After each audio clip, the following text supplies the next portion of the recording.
तक हमने कंप्लीट किया था मैग्निफिकेशन तक, उसमें हमने 3 चीजें पढ़ी थी, relation between F and R. F क्या था? Focal length. आर क्या था? Radius of curvature. दूसरा हमने क्या पढ़ा था? Mirror formula. मिरर फॉर्मूला की फॉर्मूला क्या थी? 1/u plus 1/v is equal to 1/f। और तीसरी चीज हमने क्या पढ़ी थी? Magnification. m is equal to hi/ho या फिर माइनस v/u या फिर f upon f minus u हमने डिराइव किया था। क्लियर? मतलब हमने सिर्फ मिरर पढ़ा था।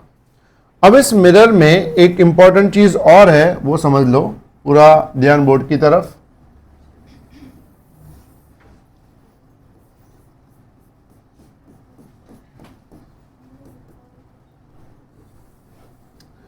ये अपना मिरर, कौन सा मिरर? ये कॉनकेव मिरर।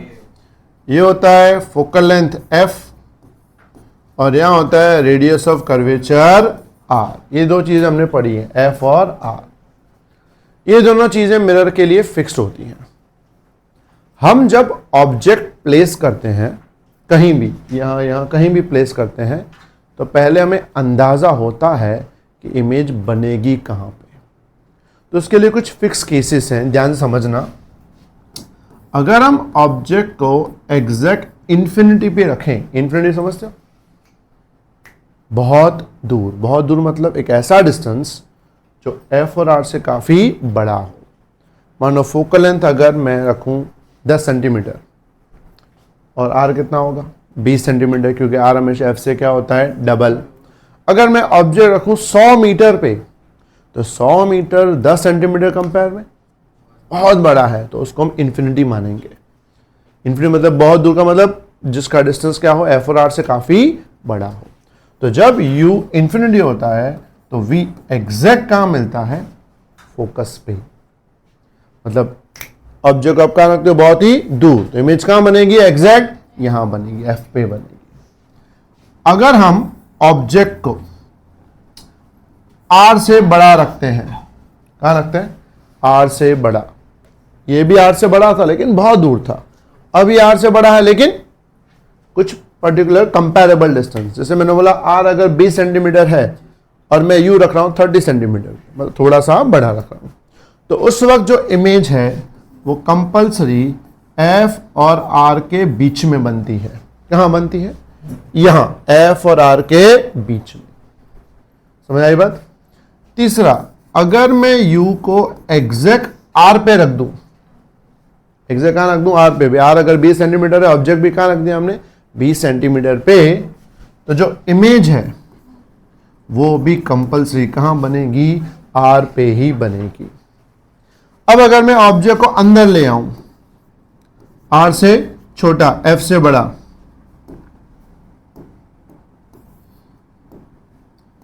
कहां ले आऊं? r से छोटा बड़ा f से बड़ा, यानी ऑब्जेक्ट में इन दोनों के बीच में यहां पे ले आऊं ऑब्जेक्ट, तो इमेज बाहर चली जाएगी।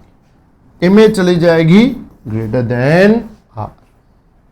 और लास्ट केस, अगर मैं ऑब्जेक्ट को एग्जैक्ट f पे ले जाऊं यहां, तो इमेज जो है इंफिनिटी चली जाएगी। ध्यान से देखो, अल्टर चीज हो रही है। u इंफिनिटी पे था तो v f पे था, u f पे आ जाएगा तो v इंफिनिटी पे। u r से बड़ा था तो v f और r के बीच में था। अब u अगर f और r के बीच में है तो v r से बड़ा है, और u एग्जैक्ट r पे है तो v भी क्या होगा? r पे। मतलब अगर ऑब्जेक्ट बहुत दूर रखते हैं, काफी दूर, तो इमेज यहां बनेगी। ऑब्जेक्ट को पास में लाते हैं तो इमेज इन दोनों के बीच में बनेगी। ऑब्जेक्ट को एग्जैक्ट r पे लाते हैं तो इमेज r पे बनेगी। ऑब्जेक्ट अंदर लाते हैं तो इमेज बाहर चले जाएगी। ऑब्जेक्ट f पे लाते हैं तो इमेज कहां चली जाएगी? इंफिनिटी। समझ आई बात सबको यहां तक? किसी को डाउट इसमें? क्लियर? इन सारे केसेस में v नेगेटिव आता है। इन सारे केसेस में v कहां आता है? लेफ्ट की तरफ आता है, मतलब नेगेटिव आता है। बैठ जाओ बेटा आराम से। क्यों लेट पड़ गए बेटा? काफी, यह ध्यान सबका। इन सारे केसेस में v क्या आता है? नेगेटिव आता है। नेगेटिव आता है मतलब किस साइड आता है? लेफ्ट की तरफ आता है। क्लियर? जब भी v नेगेटिव आए, क्या है v नेगेटिव आए, तो एक बार याद रखना इमेज कौन सी बनेगी? Real and inverted. कौन सी बनेगी? Real and inverted. मतलब इन सारे केसेस में इमेज कौन सी मिलेगी? Real and inverted. क्लियर? दूसरी बात, अगर इसमें 6th नंबर केस, अगर u f से भी छोटा चला जाए, कहां चला जाए? u f से भी छोटा, मतलब u को हम अंदर ले आए, फोकस के भी अंदर ले आए, तो v जो है वो किस साइड चले जाता है? Opposite side. कहां चला जाता है? Opposite side. इसमें v हमें कौन सा मिलता है? Virtual and erect. मतलब यहां v पॉजिटिव आता है। मतलब जिस केस में v पॉजिटिव आता है उस वक्त इमेज किस टाइप की बनेगी? Virtual and erect. समझ आई बात सबको? आता क्लियर? तो ये दो टाइप के केसेस तुम्हें याद रखने हैं। इन सारे केसेस में v हमेशा नेगेटिव, रियल एंड इन्वर्टेड होगा, लेकिन उस केस में क्या होगा? Virtual and erect. लेकिन वर्चुअल इरेक्ट होने के लिए ऑब्जेक्ट को कहां घुसना पड़ा? फोकस के अंदर। ये तुम्हारी लाइफ से भी डिनोट करता है। ये सब चीजें जो तुम्हारे साथ रोज होती हैं और ये तुम्हारे ड्रीम्स हैं। ये हमें JEE क्लियर करना है, नीट क्लियर करना है, या बड़ा आदमी बनना है, लेकिन ये बनने के लिए यू कहाँ चाहिए? F के अंदर। मतलब जब तुम फोकस को पार नहीं करोगे तुम्हारा क्लियर होने वाला नहीं है। तो अगर फ्यूचर में कहीं आगे बढ़ना है तो इस चीज़ पे ट्राई करो। मतलब हर चीज़ पे क्या करो? अच्छे से फोकस। जब तुम यहाँ पढ़ने बैठते हो तो तुम्हारा ध्यान सिर्फ दो चीज़ों पे होना चाहिए, बोर्ड पे क्या लिखा जा रहा है और सर क्या बोल रहे हैं। पास वाला फ्रेंड क्या बोलता है उस पर फोकस करोगे तो यहाँ नहीं रहोगे। यहाँ जाना है तो दो चीज़ों पे फोकस करो, बोर्ड पे क्या लिखा जा रहा है और सर क्या बोल रहे हैं। तो ही तुम इस पॉइंट को पार कर पाओगे और अपनी जो ड्रीम्स हैं यानी वर्चुअल है उसमें पहुंच पाओगे। नहीं तो रियल तो तुम्हें पता ही है। समझ आई बात सबको? तो एक बार ये लिख लो। इसमें एक और बात याद रखो, हमने एक मैग्निफिकेशन पढ़ा था m। अगर m 1 से बड़ा आता है, मैग्नीट्यूड में 1 से बड़ा आता है, तो बोलेंगे इमेज इज मैग्नीफाइड। इमेज क्या है? मैग्नीफाइड। लेकिन अगर m 1 से छोटा आता है तो बोलेंगे इमेज क्या होगी? Small in size. एक खास ध्यान रखना, क्योंकि एग्जाम में जब न्यूमेरिकल्स आएंगे तो न्यूमेरिकल करने के बाद हमें यह डिफाइन करना होता है इमेज बनेगी कैसी। क्या रियल बनेगी, इन्वर्टेड बनेगी, वर्चुअल बनेगी कि इरेक्ट बनेगी, मैग्नीफाइड बनेगी कि स्मॉल इन साइज बनेगी, ये हमें डिस्क्राइब करना होता है। तो उसके लिए क्या देखा जाता है? अगर v नेगेटिव आता है तो रियल इन्वर्टेड, v पॉजिटिव आता है तो वर्चुअल एंड इरेक्ट, m 1 से बड़ा आता है तो मैग्नीफाइड, m 1 से छोटा आता है तो स्मॉल इन साइज। तो ये चीजें नोट्स में नहीं है, तुम अच्छे से पहले ये लिख लो एक जगह पे, एक एक लाइन एक एक वर्ड लिख लो।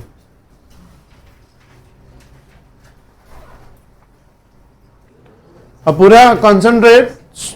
तो ये जो हमने किया इस पे डिपेंड, अभी हमें कुछ सम्स करने हैं। तो एग्जाम्पल नंबर 3 पे कंसंट्रेट। Example number 3।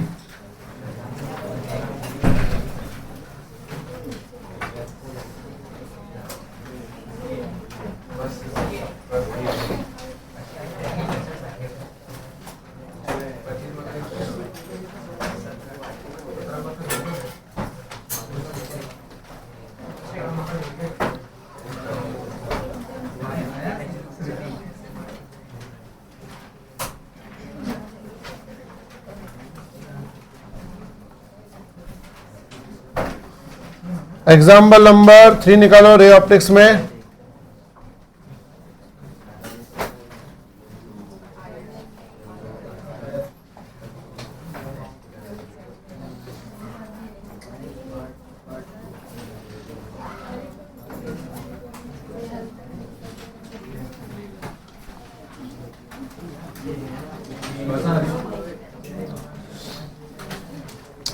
पूरा concentrate. Example number 9.3, 100% concentrate board की तरफ। An object is placed at 10 centimeter, 5 centimeter in front of a concave mirror of radius of curvature 15 centimeter. Find the position, nature and magnification of the image in each case. हमें बोला गया है अपने पास एक concave mirror है। याद रखना, concave mirror का रेडियस ऑफ कर्वेचर नेगेटिव होता है, क्योंकि कॉन्केव मिरर में सारी चीजें किस साइड होती हैं? लेफ्ट की तरफ। ये दो बातें हमेशा याद रखना। कॉन्केव मिरर हो तो फोकल लेंथ और रेडियस ऑफ कर्वेचर दोनों नेगेटिव लेते हैं। कॉन्वेक्स मिरर हो तो दोनों पॉजिटिव। कॉन्केव हो तो दोनों नेगेटिव, कॉन्वेक्स हो तो दोनों पॉजिटिव। क्या है दोनों? फोकल लेंथ और रेडियस ऑफ कर्वेचर। लेकिन जब बात ऑब्जेक्ट डिस्टेंस की आती है, जिसको हम यू बोलते हैं, वो हमेशा नेगेटिव। यू कभी पॉजिटिव लेना ही नहीं। यू क्या लेना है? हमेशा नेगेटिव। बट फोकल लेंथ और रेडियस ऑफ कर्वेचर पॉजिटिव लेना है। याद रहेगी ये बात सबको? क्लियर? अब इसमें ध्यान से नोटिस करो, यहां पे रेडियस ऑफ कर्वेचर दिया है 15, आर कितना दिया है? 15। लेकिन क्या लिखेंगे? तो फोकल लेंथ क्या लिखेंगे? -15/2, क्योंकि फोकल लेंथ क्या होती है? रेडियस ऑफ कर्वेचर से आधी। यहां बोला है कि जो ऑब्जेक्ट है वो प्लेस्ड है। कहां प्लेस्ड है? एक बार 10 सेंटीमीटर पे, एक बार, मतलब यहां पे दो केस दिए हुए हैं। पहला, यू कहां रखना है? 10 सेंटीमीटर पे। दूसरा, यू कहां रखना है? 5 सेंटीमीटर पे। तो क्वेश्चन नंबर फर्स्ट करके लिखो। 9.3 में फर्स्ट में क्या लिखोगे? u is equal to -10 centimetre. क्या लिखोगे? u is equal to -10 centimetre. याद रखना, u इज ऑलवेज नेगेटिव। अब u अपने पास है, f अपने पास है। हमें यहां बताना है दो चीजें। कौन सी दो चीजें बतानी है? पहली बात तो इमेज कहां बनेगी और इमेज कैसी बनेगी, मतलब रियल बनेगी, इन्वर्टेड बनेगी, कि फिर वर्चुअल बनेगी, इरेक्ट बनेगी, मैग्नीफाइड बनेगी, कि स्मॉल इन साइज बनेगी। तो सीधी सीधी मिरर फॉर्मूला लगाओ। 1/u plus 1/v is equal to 1/f। लगाओ फटाफट, चलो सॉल्व करो। 1/u plus 1/v is equal to 1/f। u की जगह -10, v फाइन करना है हमको। f की जगह माइनस में 15/2, 2 पर आ जाएगा। ये हो जाएगा 1/v एज इट इज, ये प्लस में जाएगा। इसका करेंगे हम LCM। तो 15 - 20 अपॉन 150, उल्टा कर देंगे तो 150 अपॉन -5, -30 सेंटीमीटर। फिर हम फाइंड करेंगे इसका मैग्निफिकेशन। फॉर्मूला लगाएंगे m is equal to -v/u। v already minus में आया, u भी माइनस में था, तो मिलेगा -3।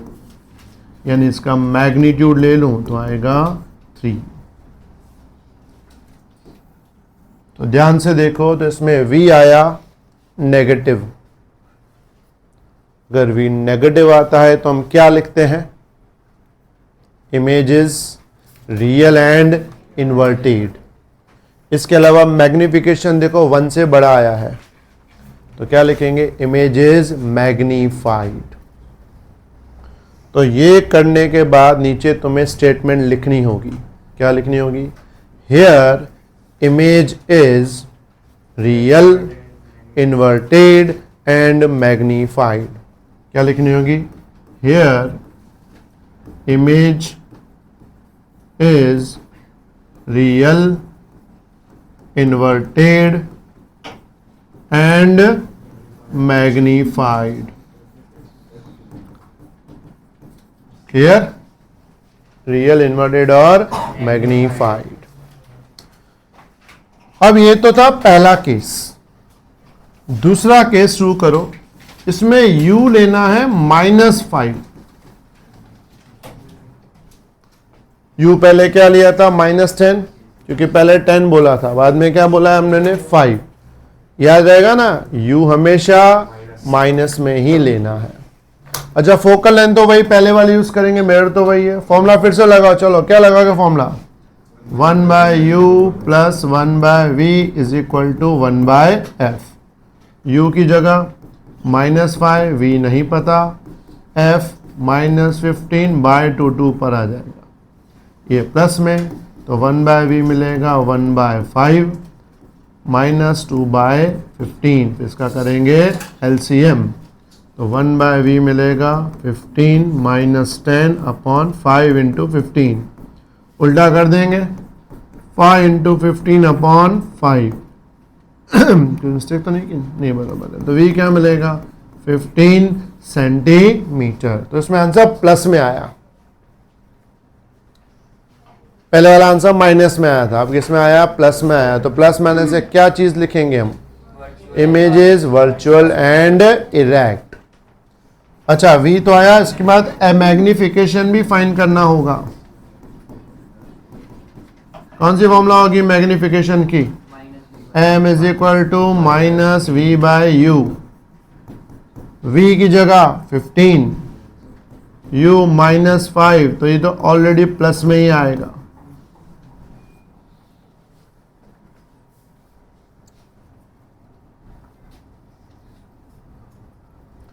तो इसमें लाइन क्या लिखेंगे लास्ट में? Here images virtual erect and magnified. क्यों मैग्नीफाइड आई? क्योंकि m 1 से बड़ा है। तो ऐसे क्वेश्चन 3 मार्क में आते हैं, है सिंपल, बस तुम्हें बातें भूलनी नहीं है कि ये लिखना कंपलसरी है। कभी कभी जल्दबाजी में आंसर ले आते हैं, यहाँ गलतियां 2 जगह हो सकती हैं। एक तो ये तुम लोग लिखना भूल जाओ, या फिर साइन कन्वेंशन में कोई मिस्टेक करो, माइनस की जगह भूल से प्लस ले लिया तो पूरा आंसर बदल जाएगा। तो 2 बात याद रखनी, साइन कन्वेंशन पे ध्यान रखना है खास। मिरर में कॉनकेव मिरर है तो फोकल लेंथ नेगेटिव, कॉन्वेक्स होता तो फोकल लेंथ पॉजिटिव। समझ आई बात सबको यहाँ तक? तो एज अ होमवर्क में घर पे एक्सरसाइज का 1 और 2 ट्राई करना है। कौन सा ट्राई करना है? एक्सरसाइज का 1 और 2। किस मेथड से? ये वाला मेथड। उसमें भी तुम्हें u दिया होगा, f दिया होगा, तुम्हें क्या फाइंड करना होगा? v फाइंड करना होगा, और v फाइंड करने के बाद क्या बताना होगा? इमेज किस टाइप की है। कौन बोल? देवुन में आ रहा हूं मैं। हाँ, समझ आई बात ये कि नहीं? क्लियर? भाई सबको ये वाला क्लियर ना? तो होमवर्क में याद आएगा ना 2 चीजें। कौन सी? एक्सरसाइज का 1 और 2, जिसमें तुम्हें u दिया होगा, f दिया होगा, अपने हिसाब से साइन कन्वेंशन समझना। u is always negative, f depend concave है कि कॉन्वेक्स है, और तुम्हें v निकाल के बाद में डिफाइन करना होगा v कैसा है, मतलब रियल है, इन्वर्टेड है कि वर्चुअल है, इरेक्ट है। दूसरी बात, जब भी कॉन्वेक्स मिरर हो ना, कौन सा मिरर, उसमें हमेशा सिर्फ वर्चुअल इरेक्ट आता है, उसमें कभी रियल बनता ही नहीं है। याद रहेगा इतना? कॉन्वेक्स मिरर में कभी भी रियल और इन्वर्टेड इमेज बनती ही नहीं है, हमेशा क्या बनती है? वर्चुअल इमेज बनती है। याद रहेगा सबको इतना? क्लियर? किसी को डाउट? अब हम आगे बढ़ते हैं, एग्जाम्पल नंबर 4। एग्जाम्पल 4 पे पूरा कॉन्सेंट्रेट। ये क्वेश्चन 4 मार्क में आता है, 4 मार्क का क्वेश्चन है इजी, बस लेंदी बहुत है। पूरा ध्यान। Suppose while sitting in a parked car, you notice a jogger approaching towards you in the side view mirror of radius 2 meter. If the jogger is running at a speed 5 meter per second, how fast the image of the jogger appear to move when the jogger is at 39 meter, 29 meter, 19 metre और 9 metre. Question में ऐसा बोला है कि तुम लोग अपनी parked car Audi में बैठे हो, ठीक है, ये तुम्हारा फ्यूचर बता रहा है। तो कार में जो मिरर लगा है, साइड व्यू मिरर, याद रखना side view mirror is always convex. इसका मतलब इसका रेडियस ऑफ कर्वेचर जो दिया है वो पॉजिटिव लेंगे, मतलब ये इंफॉर्मेशन में होनी चाहिए, side view mirror is always convex. Clear. फिर बोला हम साइड व्यू में देख रहे हैं पीछे से जॉगर एक जॉगिंग करता हुआ आ रहा है। अब जो जॉगिंग करता हुआ आ रहा है उसकी खुद की स्पीड कितनी है? 5 मीटर पर सेकेंड, यानी उसकी ओरिजिनल स्पीड है। हम मिरर में देखें तो मिरर में तो उसकी क्या बनेगी? इमेज बनेगी। तो बोला है उस इमेज की स्पीड क्या होगी? 4 बार। पहली बार जब जॉगर कितना दूर होगा? 39, तब स्पीड क्या होगी? 29 पे स्पीड क्या होगी? 19 पे स्पीड क्या होगी? और 9 मीटर पे स्पीड क्या होगी? मतलब हमको क्या फाइंड करना है? 4 टाइप की स्पीड फाइंड करनी है। फैन बंद कर दे बेटा, ये वाला आगे वाला, वो पीछे वाला भी बंद कर दे, दोनों बंद कर दे फैन। कितनी स्पीड फाइंड करनी है हमको? 4 स्पीड फाइंड करनी है। कौन से डिस्टेंस पे? 39, 29, 19 और 9। अब क्वेश्चन है स्पीड कैसे डिफाइन करेंगे? तो पहले स्पीड का बेसिक मतलब क्या होता है? Distance upon time. इसकी स्पीड है 5 मीटर पर सेकेंड। एक्चुअल स्पीड 5 मीटर पर सेकेंड, मतलब हर सेकेंड में कितना डिस्टेंस कवर करेगा? 5 मीटर कवर करेगा। इसका मतलब जब वो इनिशियल 39 मीटर पे होगा तो 1 सेकेंड के अंदर वो 34 मीटर पे आ जाएगा, क्योंकि इसकी खुद की स्पीड कितनी है? 5 मीटर पर सेकेंड। अगर वो 39 पे है तो 1 सेकेंड में किस पे आ जाएगा? 34 पे आ जाएगा, क्योंकि 5 मीटर कवर कर लेगा। अगर हम 39 मीटर पे इमेज फाइंड करें, कौन से पे? 39 मीटर पे इमेज फाइंड करें और फिर 34 पे इमेज फाइंड करें, दोनों इमेज के बीच के डिस्टेंस का गैप 1 सेकेंड का होगा। 39 पे हमने इमेज निकाली, फिर 34 पे इमेज निकाली, उन दोनों इमेज का टाइम गैप कितना होगा? 1 सेकेंड।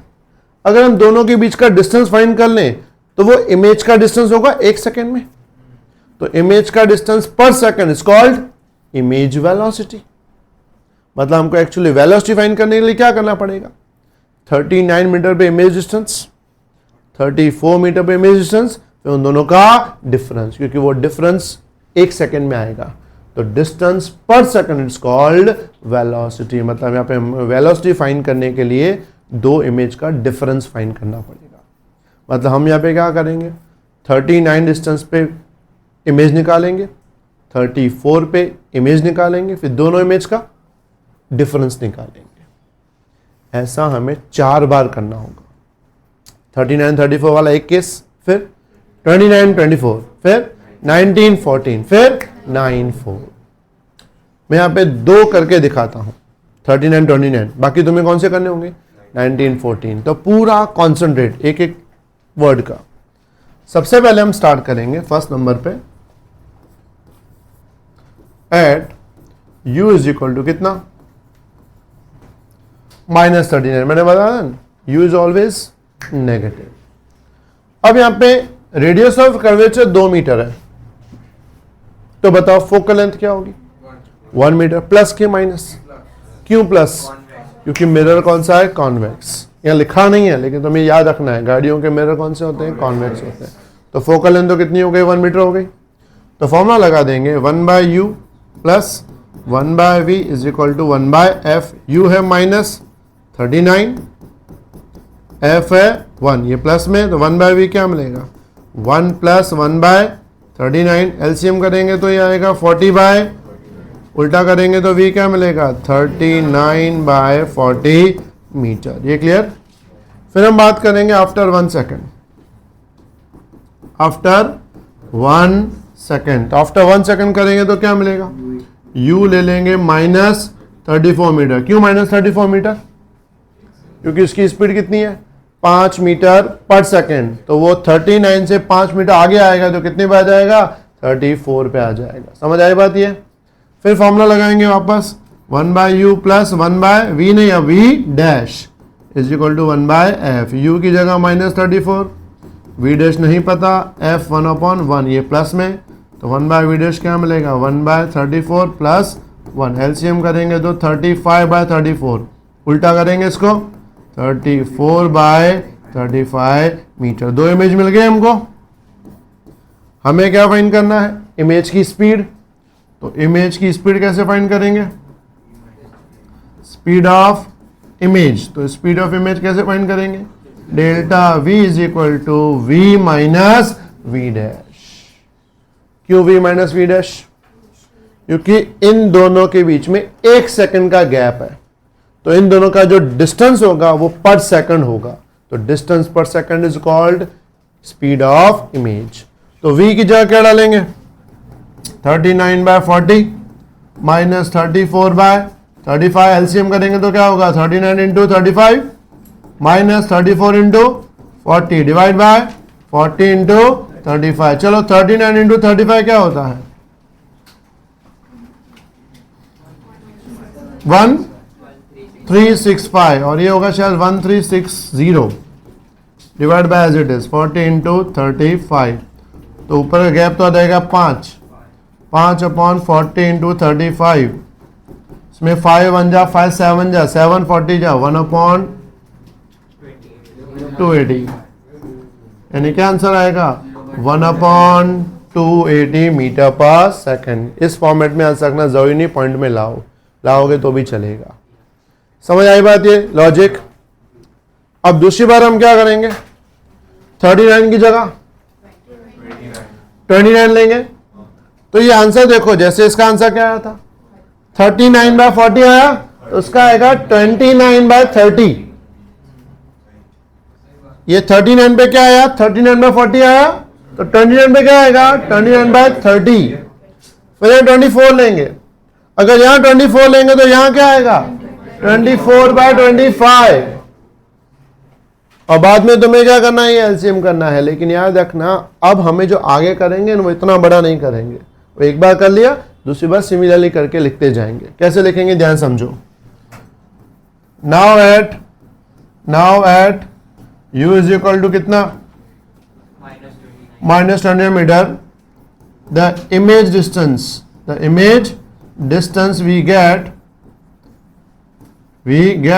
फ्रॉम कौन सी equation, 1 by u plus 1 by v is equal 1 by, तो सीधा लिख देंगे v is equal to 29 by 30 meter. ये सॉल्व करने बैठेंगे नहीं। नाउ आफ्टर 1 सेकेंड, तो 1 सेकेंड के बाद क्या होगा, u ले लेंगे माइनस 24, देन इमेज डिस्टेंस, तो इमेज डिस्टेंस में क्या लिखेंगे v dash is equal to 24 by 25। यह दिन क्या लिखना होता है, जितना हो उसके एक ज्यादा करके।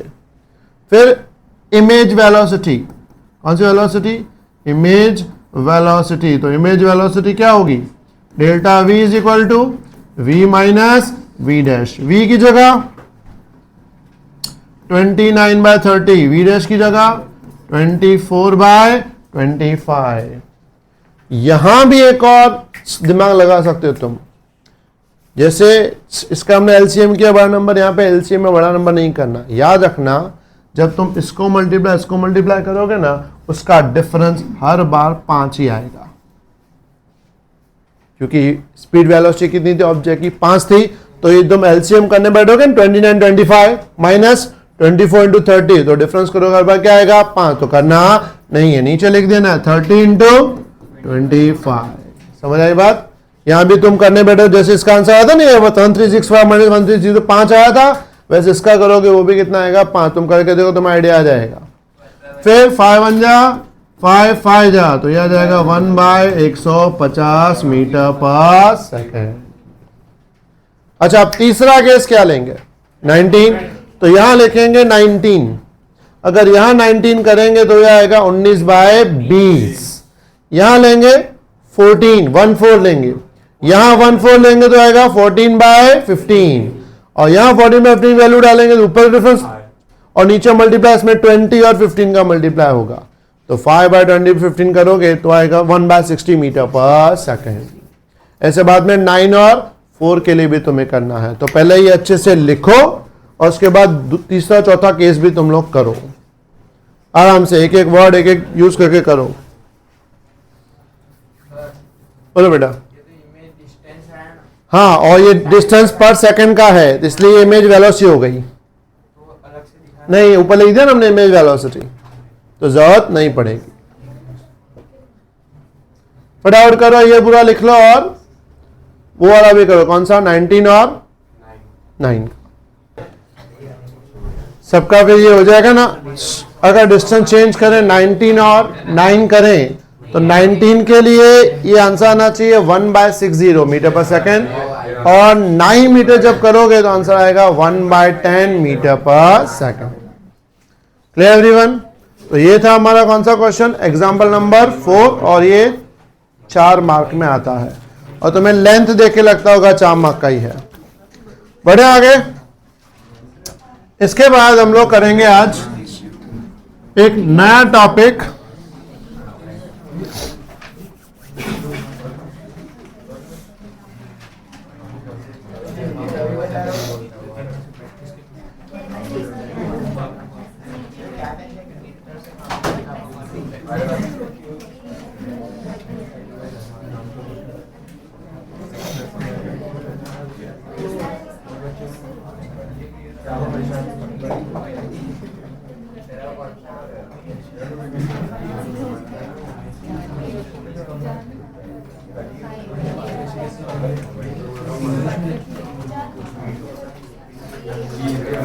सो भी पूरा कंसंट्रेट। न्यू टॉपिक है रिफ्रैक्शन। देखा सबको रिफ्रैक्शन? हमने जो इससे पहले कंप्लीट किया था वो कौन सा था? रिफ्लेक्शन। ये कौन सा है? रिफ्रैक्शन। पूरा ध्यान बोर्ड की तरफ सबका। टॉपिक है refraction, the phenomenon in which the रे of light bends towards or away from normal when passing from one optic medium to another optic medium is known as refraction। बोला है कि रिफ्रैक्शन एक ऐसा फिनोमिनन है जिसमें जब एक रे ऑफ लाइट एक ऑप्टिक मीडियम से दूसरे ऑप्टिक मीडियम में क्या करती है? ट्रैवल करती है। वैसे मैं बता दूं, ऑप्टिक मीडियम मतलब ट्रांसपेरेंट मीडियम, ऑप्टिक मीडियम मतलब ट्रांसपेरेंट मीडियम, जैसे कि एयर, ग्लास, वाटर, ऑयल, ये सब कौन से मीडियम है? ऑप्टिक मीडियम या फिर ट्रांसपेरेंट मीडियम। अब जैसे मैं वॉल की बात करूं तो वॉल एक ऑपेक मीडियम है, ऑप्टिक नहीं है। वो कौन सा मीडियम है? ऑपेक। ऑपेक मतलब जिसमें से लाइट पास नहीं होती, वो ऑपेक हो गया। लेकिन हम ऑपेक की बात नहीं करें, हम किसकी बात करें? ऑप्टिक। ऑप्टिक मतलब ट्रांसपेरेंट मीडियम। तो बोला जब लाइट एक ट्रांसपेरेंट मीडियम से दूसरे ट्रांसपेरेंट मीडियम में ट्रैवल करती है तो वो क्या हो जाती है? बेंड हो जाती है। किस तरह बेंड होती है? दो चीजों में, या तो अवे फ्रॉम नॉर्मल या फिर टुवर्ड्स नॉर्मल। वो किस पे डिपेंड करता है? पढ़ते हैं आगे।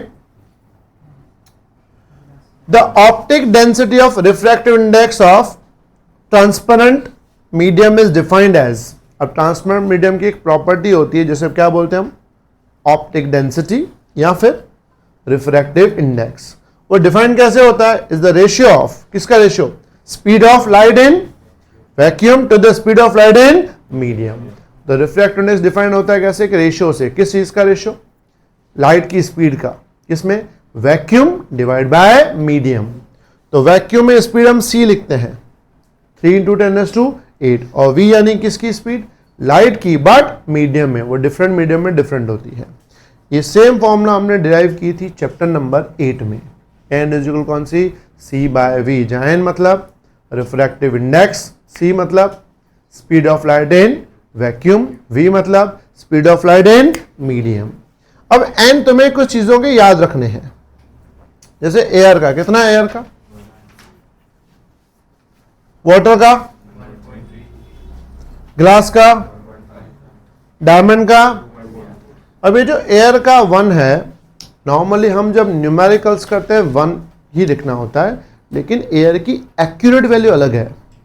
तो अपने नोट्स में एयर की एक्यूरेट वैल्यू लिख लेना 1.0 0.00029, कितनी 1.000, 3 बार 0 फिर 29 यह रहेगा। तो एयर की एन की वैल्यू एक्यूरेट कितनी होती है, एमसीक्यू में कहा आए तो एन इज इक्वल 1 नहीं लेना, तब क्या लेना है 1.00029।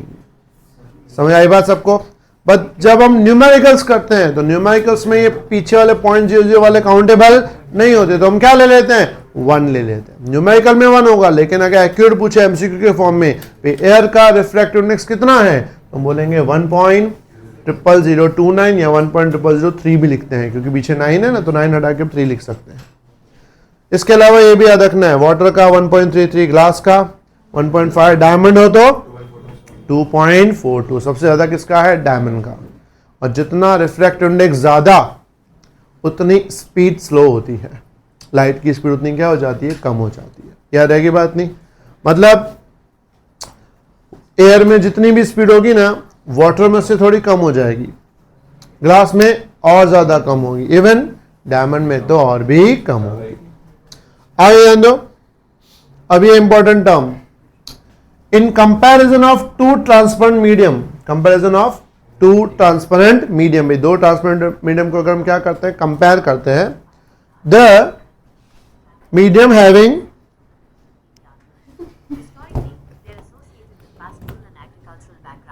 किसका मोबाइल है ये, क्या बजा रहा है, बैठे बैठे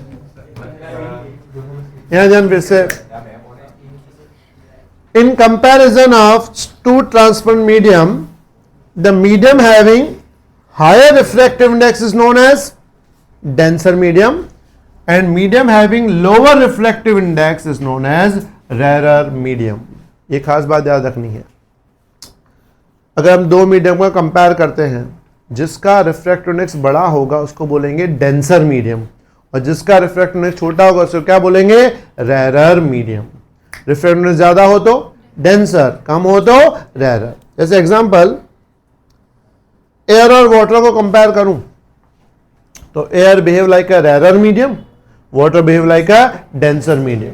लेकिन अगर वाटर और ग्लास को कंपेयर किया जाए तो water is a rarer medium, glass is a denser medium. मतलब वाटर तो वाटर ही है, लेकिन जब वो पानी से कंपेयर कर, सॉरी एयर से कंपेयर करते हैं तो वो डेंसर बन जाता है, ग्लास से कंपेयर करते हैं तो वो क्या बन जाता है, रेरर बन जाता है। मतलब डेंसर और रेरर डिपेंड्स ऑन कंपैरिजन। भाई दो मीडियम के बीच में जिसका रिफ्रैक्टिव ज्यादा वो डेंसर, जिसका कम वो रेरर। अब इससे फिनोमेनन कैसे डिफाइन होगा, ध्यान समझो, ये लाइन काफी important. When ray of light passing from rarer medium to, ये समझो रे ऑफ लाइट कहां से कहां जाती है, रेरर से डेंसर में जाती है, इट बेंड्स टुवर्ड्स नॉर्मल। तो ये बैंड होती है, किस तरह बैंड होती है, टुवर्ड्स नॉर्मल। ध्यान से डायग्राम को देखो, ये रे ऑफ लाइट आई कितने एंगल पे, θ1, जानी चाहिए सीधी ऐसे, देखा ये डॉटेड लाइन, ये इसका एक्चुअल पाथ है, लेकिन मीडियम ऊपर का रेरर है, अंदर का क्या है, डेंसर। तो लाइट सीधे जाने के बजाय थोड़ी सी क्या हो गई, बैंड हो गई। किस तरह बैंड हो गई, टुवर्ड्स नॉर्मल। मतलब एंगल जो है पहले से क्या हो गया, कम हो गया। मतलब पहले एंगल कितना था, θ1 था, अब कितना हो गया, θ2। ध्यान से देखो, n1 छोटा है, n2 बड़ा है, लेकिन थीटा उल्टा है, θ1 बड़ा है, θ2 छोटा है। मतलब अगर n2 n1 से बड़ा है, n2 n1 से बड़ा है तो θ2 θ1 से क्या होगा, छोटा। मतलब n और θ आपस में क्या रहेंगे, इनवर्सली प्रोपोर्शनल। समझ आई बात। तो जब भी कोई भी रे ऑफ लाइट कहां से एंटर होती है, रेरर से, किस में एंटर होती है, डेंसर में, वो बैंड हो जाएगी। किस तरह बैंड हो जाएगी, टुवर्ड्स नॉर्मल। अब इसे उल्टा, अब ये लाइन पढ़ो, when ray of light passing from denser medium to, समझो पास होती है कहां से, डेंसर से rarer medium, then it bends away from normal. तो उस पर क्या हो जाएगी, बेंड्स अवे फ्रॉम नॉर्मल। अब समझो ये n1 जो है वो बड़ा है, n1 क्या है, डेंसर है, और n2 समझो कौन सा है, रेरर है। तो जब ये लाइट डेंसर से रेरर में घुसेगी, इसका एक्चुअल पाथ ये है, लेकिन सर से अगर रेरर में आती है तो एक बैंड कहाँ होती है, अवे फ्रॉम नॉर्मल, तो नॉर्मल से थोड़ा और दूर चली जाएगी, एंगल बढ़ जाएगा। समझ आई बात? तो रेरर से डेंसर टुवर्ड्स नॉर्मल, डेंसर से रेरर अवे फ्रॉम नॉर्मल। मतलब एयर से पानी में घुसेगी तो टुवर्ड्स नॉर्मल, पानी से वापस एयर में जाएगी तो अवे फ्रॉम नॉर्मल। याद रहेगी सबको बात? और इसमें ध्यान से देखो तो थीटा और एन आपस में उल्टे होते हैं। N2 बड़ा है तो यहां पे मिस्टेक है, तो हाँ N2 छोटा है तो थीटा 2 बड़ा, N1 बड़ा है तो थीटा 1 क्या होगा, छोटा है। नहीं, N1 थीटा आपस में, N और थीटा आपस में क्या होंगे, इनवर्सली प्रोपोर्शनल। तो इस पे डिपेंड एक लॉ आता है, ध्यान देना। In refraction the sine value, कौन सी वैल्यू, ऑफ इंसिडेंट और reflected angle is inversely proportional to the refractive index of medium. में जो रिफ्रैक्शन में जो थीटा होता है उसकी कौन सी वैल्यू, साइन वैल्यू, यानी कॉल साइन थीटा, वो इनवर्सली प्रोपोर्शनल है। किसके इनवर्सली प्रोपोर्शनल है, रिफ्रैक्टिव इंडेक्स, यानी sine theta proportional to 1/n। n या मल्टीप्लाई तो n इंटू साइन थीटा क्या हो जाएगा, तो इसको लिखते हैं n1 sine theta 1 is equal to n2 sine theta 2।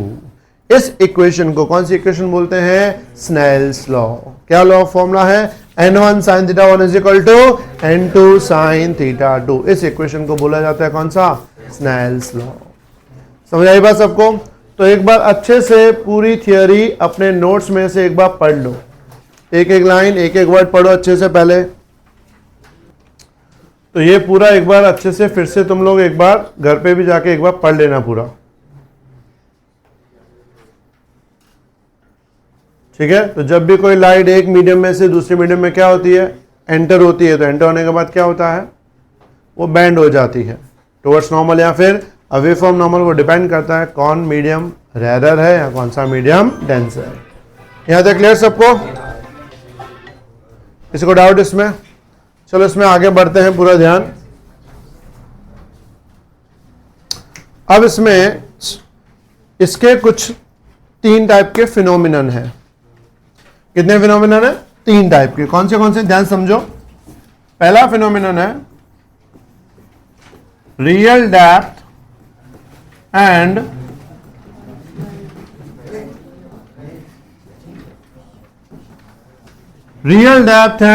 Virtual depth. पूरा ध्यान, ये तुमने बहुत बार फील भी किया हो। ये समझो तुम स्विमिंग पूल के बाहर खड़े हो, स्विमिंग पूल में पानी एकदम क्लीन है और बाहर से तुम्हें उसका बॉटम दिख रहा है।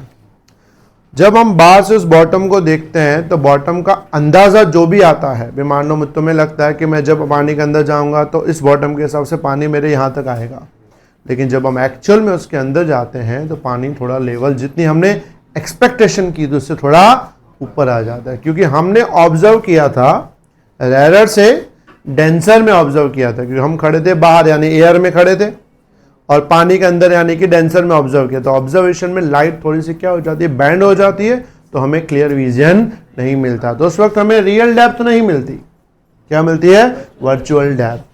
अब कैसे मिलती है थोड़ा बेसिकली समझते हैं, पूरा ध्यान। मान लो ये हम वाटर की बात कर रहे हैं,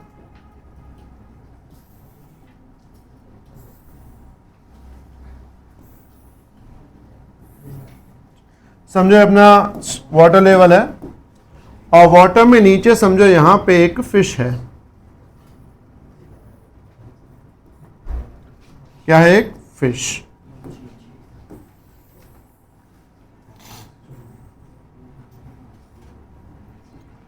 ठीक है, इस फिश को हम यहां से देख रहे हैं। ठीक है, फिश हमें कब दिखेगी, जब फिश की लाइट बाहर आएगी। जब तक फिश की लाइट बाहर नहीं आती तब तक हमें फिश दिखेगी नहीं। तो अंदर का लाइट को होगा वो रिफ्लेक्ट करके बाहर आएगी तो ही हमें फिश दिखेगी। समझो अब फिश की लाइट जो है वो यहां से ऐसे जा रही है। ठीक है, अब यहां पे हम बनाएंगे एक नॉर्मल। क्या बनाएंगे, नॉर्मल। अब नॉर्मल के हिसाब से देखा जाए तो जो एक्चुअल इसकी लाइन है वो ऐसी होगी, एक्चुअल पाथ ये है, लेकिन ये मीडियम डेंसर है पानी, बाहर का मीडियम कौन सा है, रेरर। अगर डेंसर से रेरर जाएगा तो क्या होगा, बैंड होगा। किस तरह बैंड होगा, अवे फ्रॉम नॉर्मल।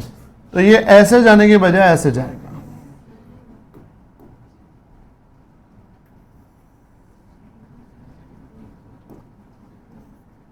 समझ आई बात सबको, यह तो कोई डाउट। अब हमारे पास ये वाली ray eye, as a human eye, even कोई भी टाइप की आई जब किसी चीज को डिटेक्ट करती है ना, वो हमेशा क्या डिटेक्ट करती है, स्ट्रेट पाथ। मतलब हमारे अंदर जो भी रे आती है हम हमेशा उसको स्ट्रेट लाइन में एज्यूम करते हैं। तो ये जो रे आई ना, जिसको हम किस में एज्यूम करेंगे, स्ट्रेट लाइन में। तो अगर इसको मैं स्ट्रेट लाइन में एज्यूम करूं तो एक्चुअली हमें जो पाथ मिलेगा वो किस तरफ मिलेगा, ऐसा। समझ आई बात। इसका मतलब फिश एक्चुअल कहां पे है, नीचे, हमको दिखेगी यहां पे। मतलब एक्चुअल इसकी डेप्थ है ये HO, हमको दिखेगी ये कौन सी, HI। ये तुम घर पे भी नॉर्मली कर सकते हो। मान लो कि बस जब नहाने बैठते हो ठंडी के टाइम पे, पता है गर्म पानी पहले आता है, फिर ठंडा, जब तक बैलेंस हो जाए उसके बाद, तब तक बैठे बैठे समझो वो जो जिससे नहाते हो वो चीज़ पानी के अंदर डालो। बाहर जितनी भी उसकी हाइट होगी ना, पानी के अंदर उसकी छोटी दिखती है, क्योंकि बाहर एक्चुअल उसकी हाइट HO है, हमको दिखती कौन सी है, ये वाली, कौन सी, वर्चुअल डेप्थ। तो जब हम एक मीडियम में से दूसरे मीडियम में ऑब्जर्व करते हैं तो हमें आंखों का धोखा मिलता है। धोखा मिलता है इन द सेंस जो रियल है हमको रियल दिखता नहीं है, अलग चीज दिखती है। इससे उल्टा अगर फिश हमें देख रही है तो फिश तो यहां पे है, हमारी रे जब यहां से एंटर होकर यहां पड़ेगी तो ये रिफ्रैक्ट होगी टुवर्ड्स नॉर्मल, यहां आएगी, तो फिश भी तो देखेगी तो स्ट्रेट लाइन। तो इसका अगर स्ट्रेट लाइन करें तो ये यहां होगा, मतलब हम साइज छोटी है हमारी, उसको दिखेगी थोड़ी बड़ी।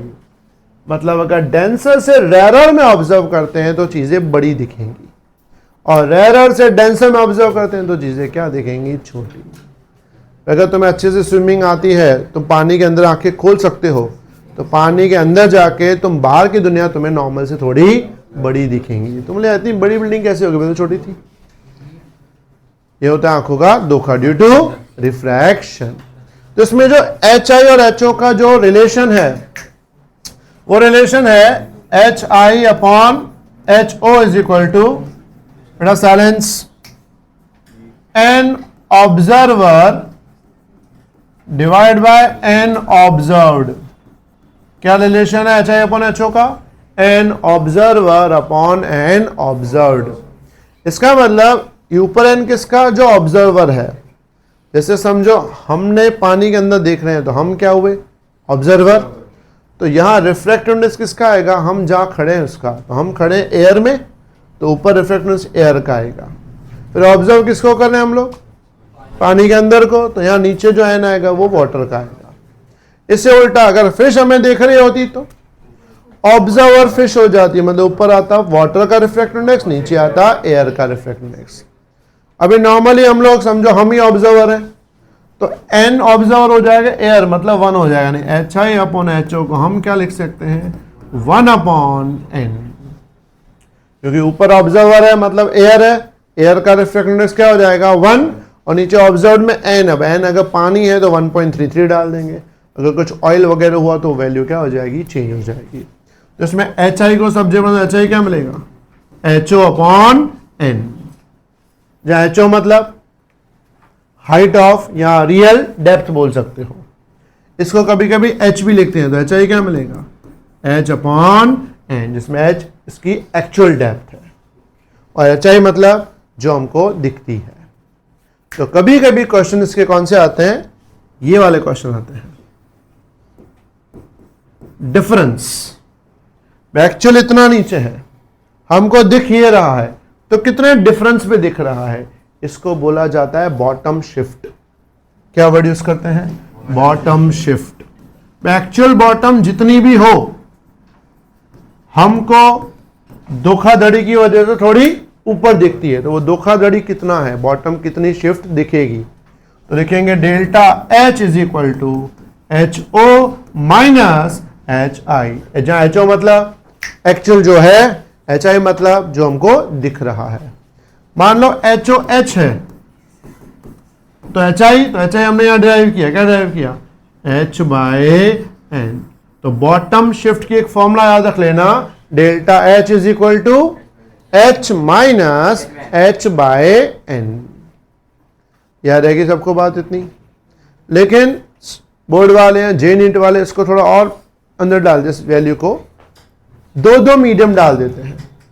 बोलते हैं बॉटम के ऊपर पानी रखा है, पानी के ऊपर ऑयल रखा है, ऑयल के ऊपर हम देख रहे हैं, मतलब रिफ्रैक्शन कितनी बार हो जाएगा, 2 बार। ये टेंशन वाली बात नहीं है, फॉर्मूला इजी है। अगर 2 मीडियम इन्वॉल्व है, कितने मीडियम इन्वॉल्व है, 2 मीडियम इन्वॉल्व है, तो डेल्टा एच हो जाएगा H1 plus H2 minus H1 by N1 minus H2 by N2। ध्यान से देखो, यही फॉर्मूला लिखी है, 2 टर्म में लिखी है। H1 जो वाटर लेवल है, H2 जो ऑयल लेवल है, माइनस में वाटर लेवल अपॉन वाटर का refractive index, oil level upon oil का रिफ्रैक्टिव इंडेक्स। ऐसे अगर 3 मीडियम डाल दें तो H1 plus H2 plus H3 minus H1 by N1 minus H2 by N2 minus H3 by N3। ठीक है, फिर जितने मीडियम हमें फर्क पड़ता नहीं है। समझ आई बात सबको यहां तक, क्लियर। तो एक बार अच्छे से नोट्स में तुम्हारे ये लिखा तो होगा, लेकिन सब चीजें नहीं लिखी होंगी, तो वो भी एक बार तुम अच्छे से लिख लो।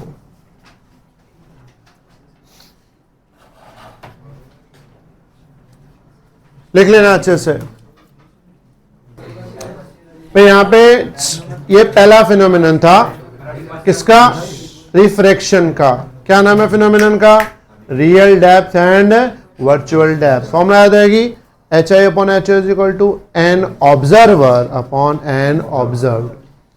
कभी कभी ऐसा क्वेश्चन भी पूछा गया था कि एक डाइवर स्विमिंग पूल नहीं, ऊपर से जंप करते हैं, स्कूबा डाइविंग वाले नहीं, सिंपल जंप जो करते हैं स्विमिंग पूल में, पूरे स्विमिंग पूल में कुछ पर्टिकुलर हाइट से जंप कर रहा है 2 मीटर पर सेकंड की स्पीड से। कितने से जंप कर रहा है, और ये कौन देख रहा है, एक smart fish in a water.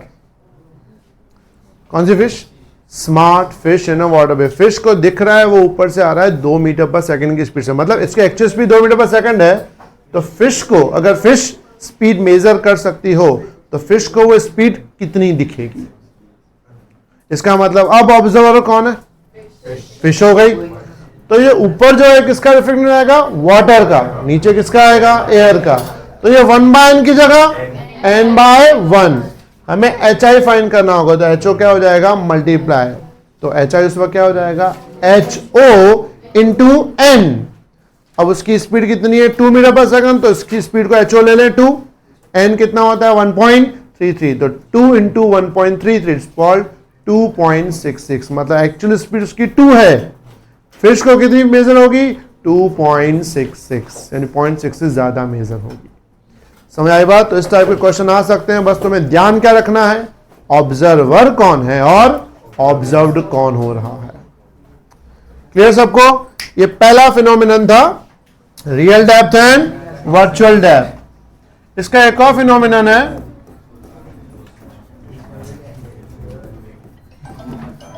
कौन सा, लेटरल शिफ्ट। पूरा ध्यान, ये भी इंपॉर्टेंट फिनोमिनन है, लेकिन इसके एज ए थियरी वाले क्वेश्चन नहीं आते, लेकिन इसके एमसीक्यूज आ सकते हैं। अभी लेटरल शिफ्ट क्या है, बेसिकली समझते हैं इसको।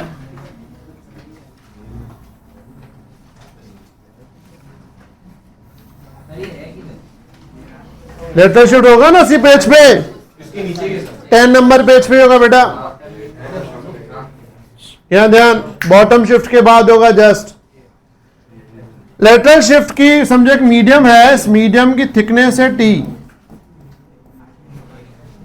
पूरा ध्यान, एक मीडियम है जिसकी थिकनेस कितनी है, टी। ये एक डेंसर मीडियम है और उसके आसपास एक रेयरर मीडियम है। समझ लो ये ग्लास की एक स्लैब है। अब अगर इसमें समझो एक रे यहां पे इंसिडेंट हुई, अगर रे इंसिडेंट होती है तो हम यहां पे क्या बनाएंगे, नॉर्मल। क्लियर? रे का एक्चुअल पाथ कौन सा होगा, ये होगा एक्चुअल पाथ। लेकिन मीडियम एंटर होती है तो रे कहां जाएगी, टुवर्ड्स नॉर्मल। मतलब एक्चुअल जो पाथ है उसका होगा तो ये वाला, लेकिन मीडियम उसको यहां ले आएगा, क्योंकि रेयर से जब डेंसर में एंट्री होती है तो रे किस तरफ मुड़ जाती है, टुवर्ड्स नॉर्मल। जब हम यहां पहुंचेंगे तो यहां फिर से क्या बनाएंगे, यहां पे नॉर्मल बनाएंगे। अब रेयर से रे किस में एंटर हुई है, डेंसर में। अब डेंसर से किस में एंटर होगी, अगर डेंसर से रेयर में एंटर होती है तो किस तरफ जाएगी, अवे फ्रॉम नॉर्मल, तो ये जाएगी ऐसे, और ये रे पहले वाली जो डायरेक्शन थी उसके पैरेलल आ जाएगी। इसका मतलब पहले रे जा रही थी ऐसे, लेकिन मीडियम ने इसको क्या कर दिया, घुमा के दूसरे पाथ पे भेज दिया। मतलब इसने एक पाथ को दूसरे पाथ पे शिफ्ट कर दिया। That's what's called lateral shift. और ये लेटरल शिफ्ट समझो यहां से अगर x डिस्टेंस पे है, ये वाला भी जो डिस्टेंस x कवर हुआ है, पहले ये पाथ था लेकिन मीडियम ने उसको चेंज करके यहां कर दिया। कितना चेंज हुआ, x। तो x की फॉर्मूला याद रख लेना, x is equal to t मतलब thickness, t into sine theta 1 minus theta 2 upon cos theta 2, जिसमें ये थीटा 1 है और यहां जो एंगल बनेगा ना वो कौन सा होगा, थीटा 2। तो फॉर्मूला क्या हो जाएगा, x is equal to T sine दोनों एंगल का subtraction divide by cos theta 2। समझ आई बात सबको। जहां टी क्या है यहां पे, थिकनेस ऑफ द मीडियम। जितनी थिकनेस ज्यादा होगी उतना x हमको क्या मिलेगा, ज्यादा मिलेगा। Clear everyone? तो एक बार जस्ट खाली ये देख लो, मेरे ख्याल से तो नोट्स में जस्ट फॉर्मूला आईजी होगा, इसमें कुछ ज्यादा डिटेल में आता नहीं है। पहले के टाइम तो 2016 से पहले इसका डेरिवेशन आता था, लेकिन अब तुम्हारे कोर्स में इसका डेरिवेशन नहीं है, सिर्फ फॉर्मूला तुम्हें याद रखनी है। यहाँ x क्या है, लेटरल शिफ्ट, t क्या है, थिकनेस, और थीटा 1 थीटा 2 क्या है, एंगल। कभी कभी इस टाइप के क्वेश्चन में थीटा 1 दिया होता है, क्या दिया होता है, थीटा 2 नहीं दिया होता। थीटा 1 दिया होता है, क्या नहीं दिया होता, थीटा 2। तो थीटा 2 हम लाएंगे कैसे, तो थीटा 2 लाना हो तो हम स्नेल्स लॉ यूज करेंगे। कौन सा, n1 sin theta 1 is equal to n2 sin theta 2। उसमें तुम्हें n1 n2 दिया होगा, थीटा 1 दिया होगा, तो हमें क्या मिल जाएगा, थीटा 2। अगर थीटा 2 मिल जाता है तो इसमें डाल देंगे तो हमें क्या मिल जाएगा, x मिल जाएगा। समझ आई बात सबको, यहां तक क्लियर? तो ये रिफ्रैक्शन का कौन सा फिनोमेनन था, दूसरा, क्या नाम था इसका, लेटरल शिफ्ट। पहला फिनोमेनन क्या था, real depth and virtual depth. दूसरा कौन सा है, लेटरल शिफ्ट। अब हम तीसरा करेंगे, तीसरा ज्यादा इंपॉर्टेंट है, TIR। TIR का मतलब होता है यहां पे टोटल इंटरनल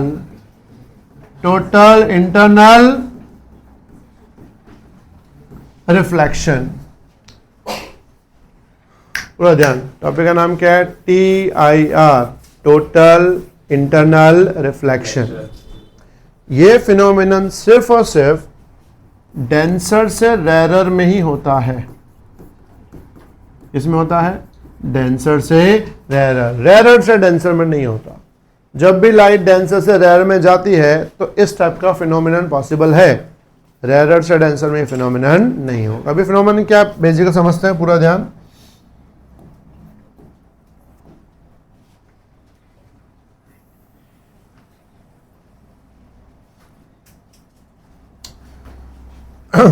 अपने पास एक मीडियम है, डेंसर मीडियम, और इस डेंसर मीडियम में यहां पे हमारा एक सोर्स है, लाइट सोर्स। लाइट सोर्स मतलब ये क्या एमिट करता है, लाइट एमिट करता है अलग अलग डायरेक्शन में। समझो हम इसको पहले इंसिडेंट करते हैं स्ट्रेट,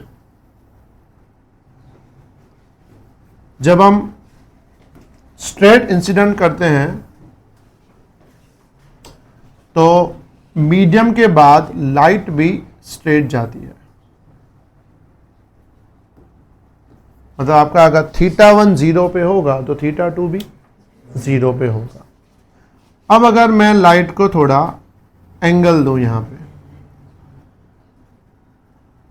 इवन यहां पे हमारा नॉर्मल बनेगा,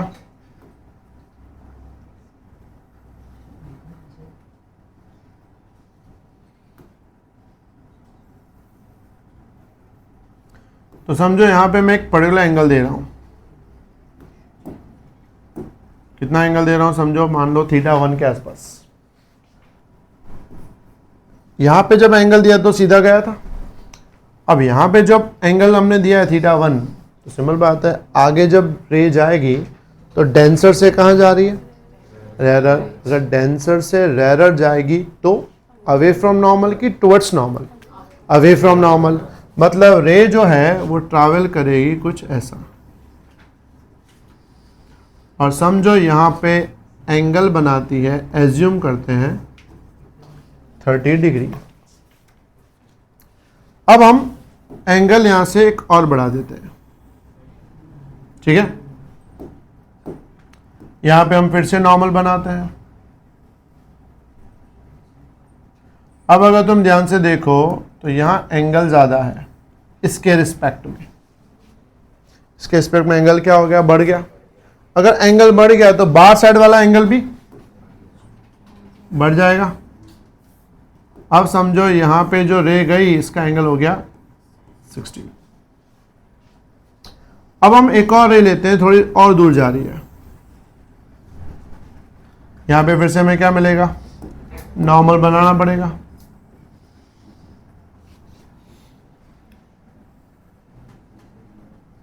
अब यहां अगर तुम एंगल देखो तो थोड़ा एंगल ज्यादा है इसके भी कंपेयर में।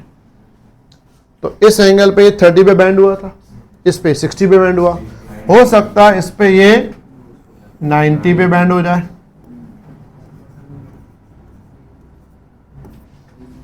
समझ आई बात ये? मतलब जब हम डेंसर से रेरर में ट्रैवल करते हैं और एंगल बढ़ाते जाएं तो बाहर वाला एंगल और बढ़ता जाएगा और एक ऐसा पॉइंट आएगा जहां पे बाहर वाला एंगल, जिसको रिफ्रैक्टिव एंगल बोलते हैं, वो 90 हो जाएगा। तो जिस इंसिडेंट एंगल पे, ये एंगल इंसिडेंट एंगल है, अगर रिफ्लेक्टेड एंगल 90 हो जाए तो इस इंसिडेंट एंगल को क्रिटिकल एंगल कहते हैं। मतलब when ray of light passing from denser medium to rarer medium, then at particular incident angle, refracted angle becomes 90. This angle, incident angle, is known as critical angle. इसका मतलब अगर मैं Snell's law लगाऊं, Snell's law याद है, समझो इसका refractor N2 है, बाहर वाला है कौन सा, N1, तो हम लिखेंगे N2 sin θ2 is equal to N1 sin θ1। अब N2 का θ2 C है तो लिखेंगे N2 sin C is equal to N1 sin 90, क्योंकि बाहर वाला एंगल 90 हो गया।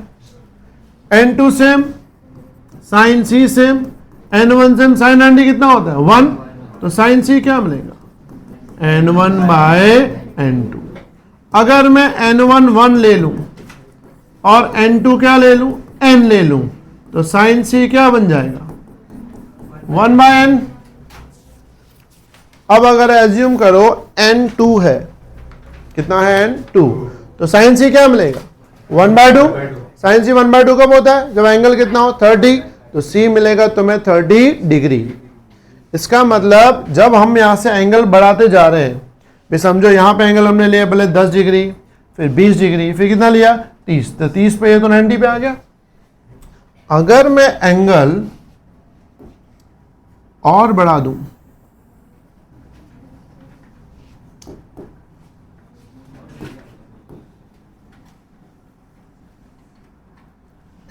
ऐसा एंगल ले लूं जो एंगल क्रिटिकल से भी बड़ा हो, तो क्रिटिकल पे तो एंगल 90 है, अगर क्रिटिकल से बड़ा हो तो एंगल 90 से भी बड़ा होगा। उस केस में लाइट जो है वापस मीडियम के अंदर आएगी।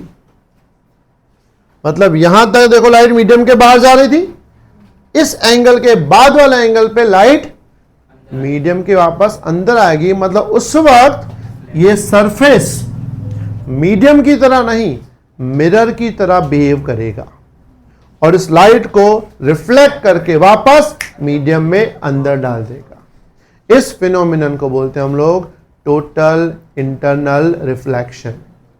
मतलब जब भी रे ऑफ लाइट कहां से ट्रैवल करती है, डेंसर मीडियम से रेयरर मीडियम में ट्रैवल करती है, उस वक्त एक ऐसा पर्टिकुलर पॉइंट आता है, कैसा पर्टिकुलर एंगल आता है जिस एंगल पे रे ऑफ लाइट बाहर 90 पे आ जाती है, उसको बोला जाता है क्रिटिकल एंगल। लेकिन अगर एंगल क्रिटिकल से भी ज्यादा दिया जाए तो रे मीडियम से बाहर रिफ्रैक्ट नहीं करेगी, क्या करेगी, उल्टा रिफ्लेक्ट करेगी। तो उस वक्त सरफेस कैसे बिहेव करेगा, एज मिरर बिहेव करेगा। ऐसे फिनोमिनन को क्या बोलते हैं हम लोग, total internal reflection. It is TIR। समझ आई बात सबको यहां तक, क्लियर एवरीवन? तो अच्छे से पहले एक बार नोट्स में पूरा पढ़ लो।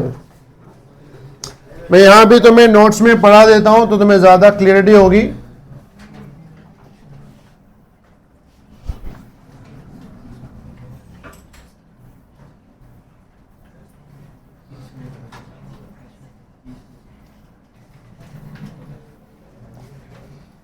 पूरा ध्यान।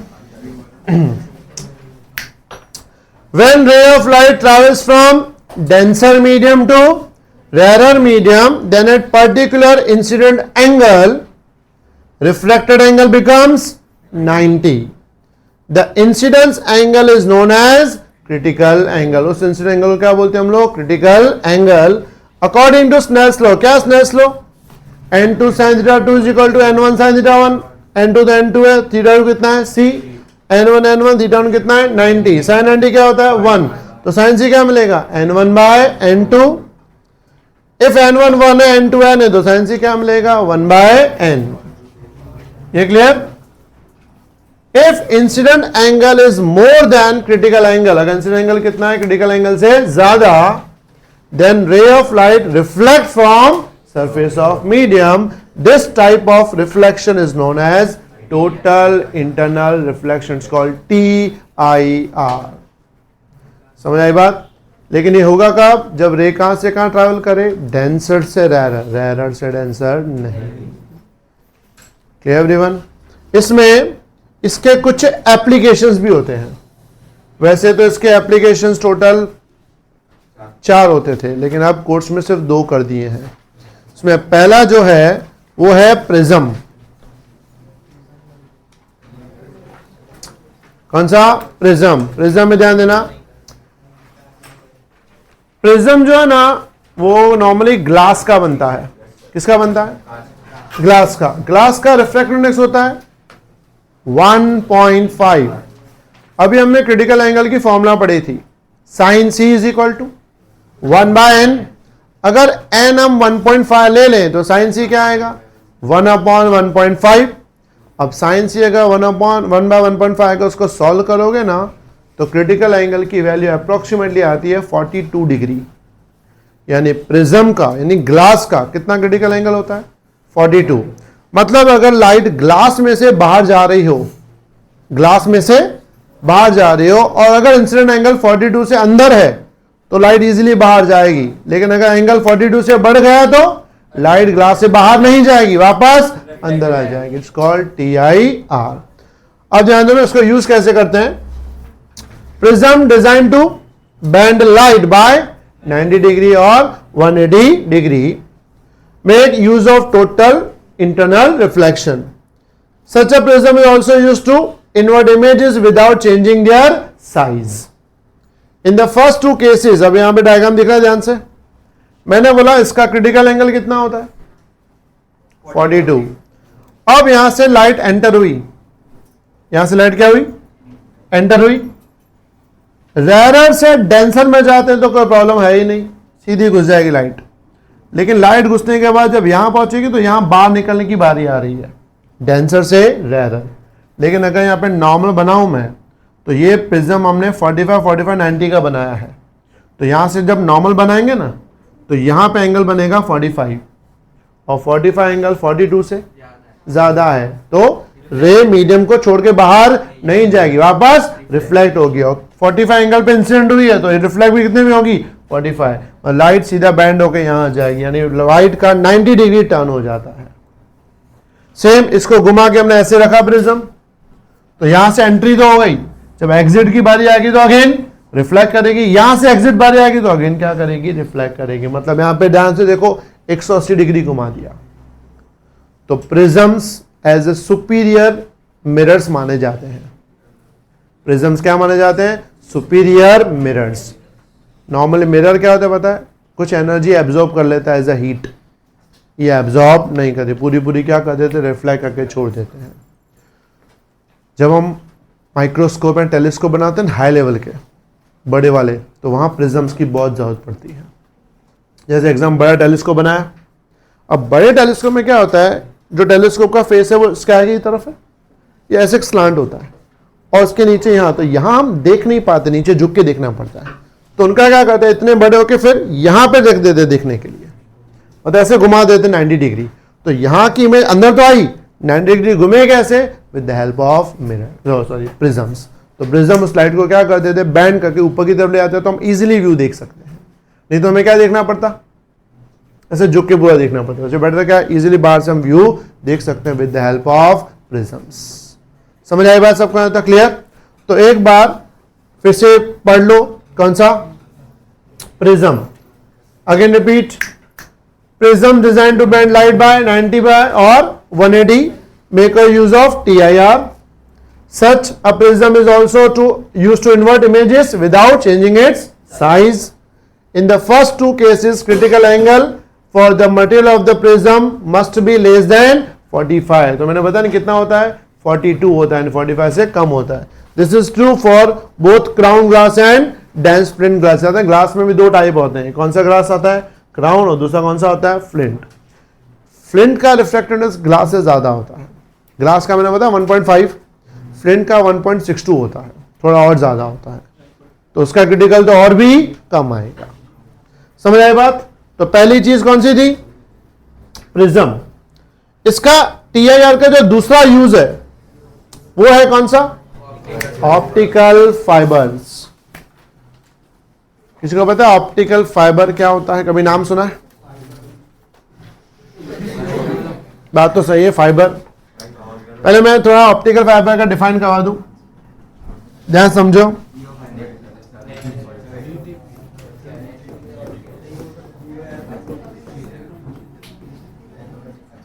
ऑप्टिकल फाइबर एक टाइप की वायर होती है। क्या होती है, सिंपल वायर जिसमें डेटा ट्रांसमिशन होता है, डेटा का ट्रांसमिशन होता है in the form of light. Normally ध्यान समझे बात, तुम्हारे घर में चैनल कौन सी आती है, GTPL आती है, टीवी चैनल। तो इस चैनल का जो GTPL वाला आता है ना, वो फाइबर का नहीं होता, वो प्योर कॉपर वायर का होता है। अगर GTPL का चैनल वाला डब्बा है ना, उसको पीछे से तुम वायर खोलोगे ना, तो बीच में कॉपर वायर दिखेगी कंप्लीट, वो कॉपर है। मैं उसकी बात नहीं कर रहा, मैं कर रहा हूं GTPL के ब्रॉडबैंड की बात। GTPL का ब्रॉडबैंड मतलब internet connection. Internet connection pure optical fibre का आता है, जिसमें अंदर कोई कॉपर वायर नहीं होती, सिंपल ग्लास होता है। कौन सा ग्लास, इट्स कॉल्ड क्वार्ट्ज। एक ऐसा ग्लास जो बैंड भी हो सकता है। कैसा होता है, ध्यान समझो ऑप्टिकल फाइबर को।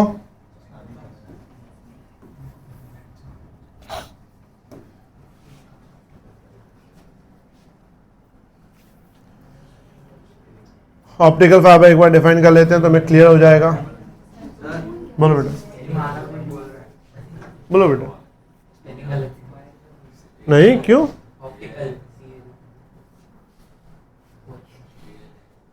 ठीक है, अभी इसमें भी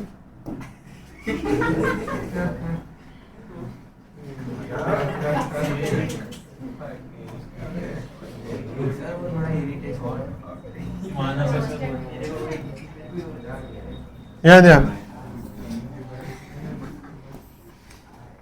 इसमें ध्यान से देखो, सबसे अंदर देखा कोर, ये जो कोर है ये प्योर क्वार्ट्ज का बना होता है।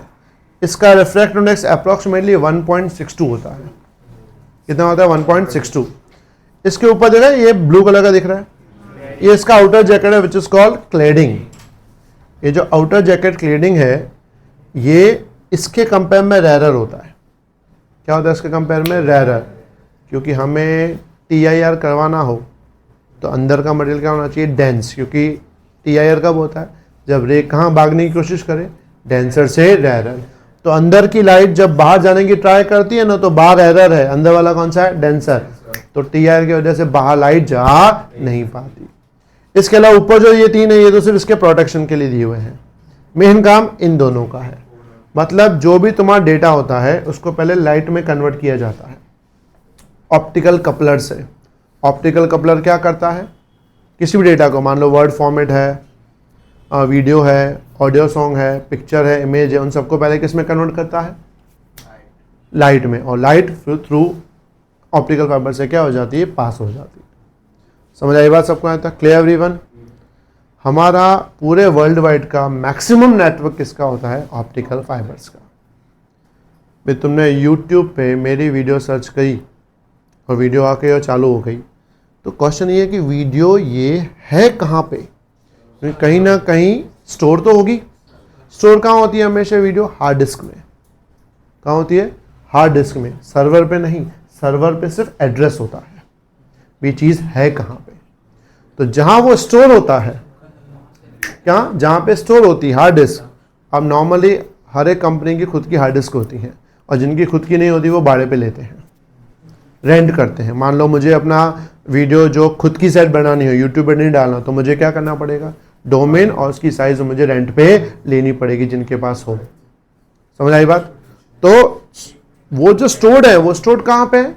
एक फिक्स जगह पे। मान लो भाई यूट्यूब का है तो यूट्यूब का कहाँ होगा? जहाँ उसकी कंपनी ने उसको रखा होगा। मान लो कुछ चीज़ें समुद्र के अंदर भी होती हैं, बहुत बड़ा बड़ा बेस बनता है जहाँ, क्योंकि गर्मी बहुत होती है, क्योंकि सब लोग सर्च कर रहे होते हैं, तो हीट वजह से वो समुद्र में रखते हैं, जैसे हीट कम हो, वो गर्म ज़्यादा ना हो।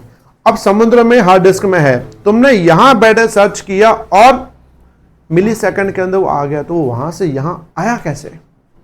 तो उस वक्त समुद्र में बहुत सारी वायर बिछी हुई है। किसकी वायर बिछी हुई है?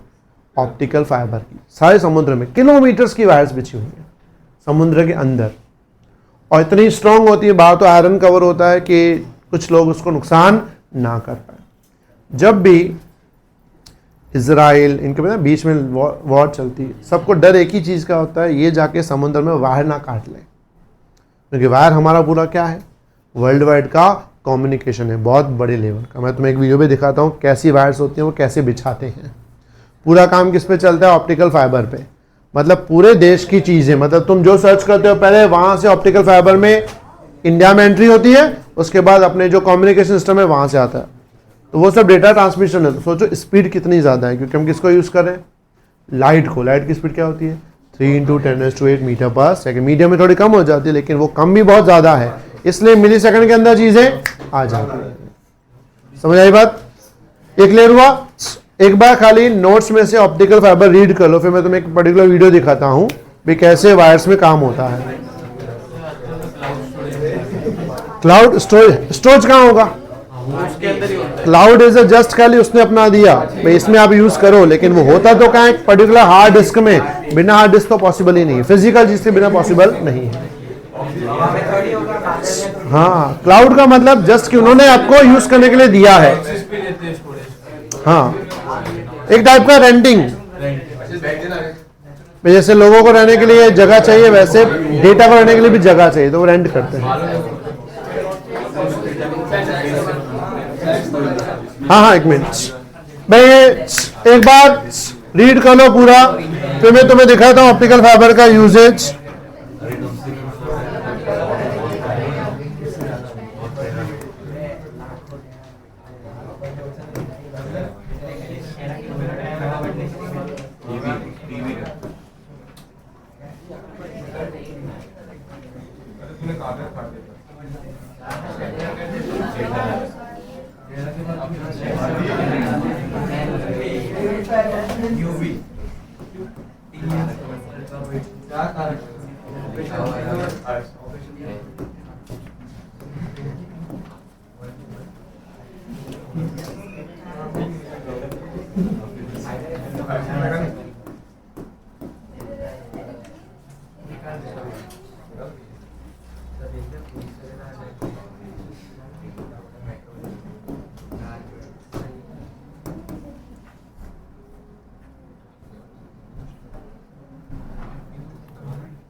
99% of all internet traffic. इसका आवाज थोड़ा ठीक नहीं है.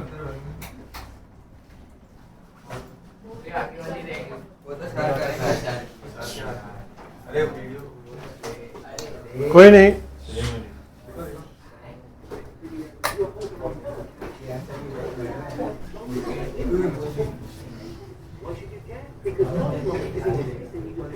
Slinky subaquatic wires. And they get attacked by sharks from time to time. How do they work? What's the future for them? Join us today as we plunge the depths and ask how the internet travels across oceans.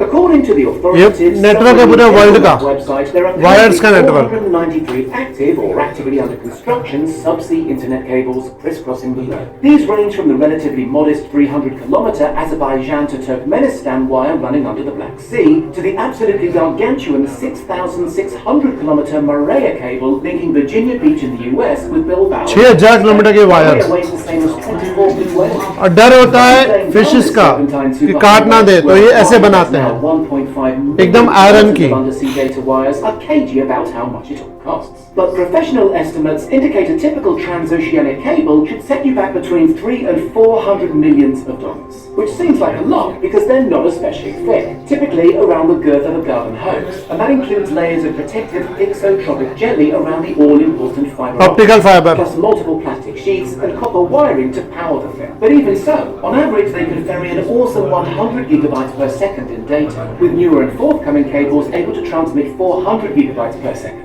So how does so much data fit down such slim channels? Part of the answer is an extremely sophisticated data wrangling technique known as dense wavelength division multiplexing. Put simply, dense wavelength division multiplexing lets data providers use more than one wavelength of light to convey information fiber optically. Instead, several wavelengths are employed simultaneously and stacked, creating astonishing data speeds. This happens at buzzing data center-like landing sites at either end of the cable.